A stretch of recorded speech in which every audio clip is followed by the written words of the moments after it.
My name is Christopher Emdin. I am an assistant professor at Teachers College, Columbia University in the Department of Science Education. And the title of my co-authored paper with Oki Lee from the University of Miami is Hip Hop, the Obama Effect in Urban Science Education. And the paper is really an outgrowth of 4 years of study in urban settings, trying to find ways to get youth to be more engaged in science. And so in this paper, I really focused on hip hop and hip hop culture. And then delving deeply into the literature, found that all the work that is done in hip hop and hip hop based education focuses exclusively on either literacy or social studies.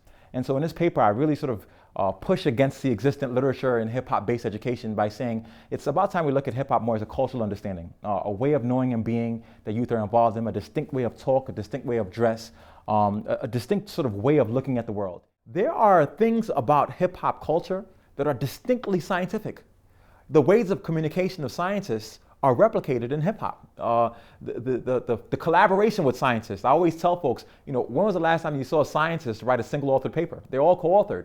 This connection between experts in a field in describing their experience is purely scientific, but it's also purely hip hop. The notion of observation as a key tenet of science. I mean, rappers all the time base their raps based on observations of their life. And so hip hop, in a sense, is so attuned and so aligned to science that, as educators, we have to be more aware of the fact that we can use this tool to connect youth to the discipline. When all the factors are prime, right the from leads to great, repeated factors can be combined for expressionation forms.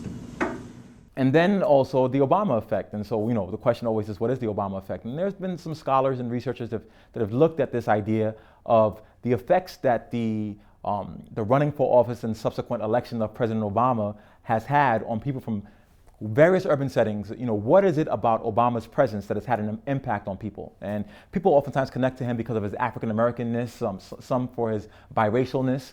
But I find that youth in urban settings connect with President Obama really because of his hip-hopness, so his exhibition of certain hip-hop type characteristics.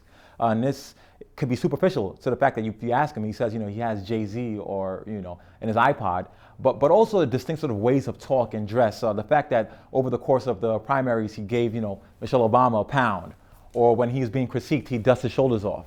And so these sort of really, fine, not really overt exhibitions of hip-hop characteristics go over the head of the layperson. But for youth who are immersed in hip-hop, they say, wow, this dude is down with us. If they connect to President Obama and the fact that he's sort of a key figure in the political sphere, that maybe we can use his presence to open them up to new worlds beyond the local worlds that they're embedded in.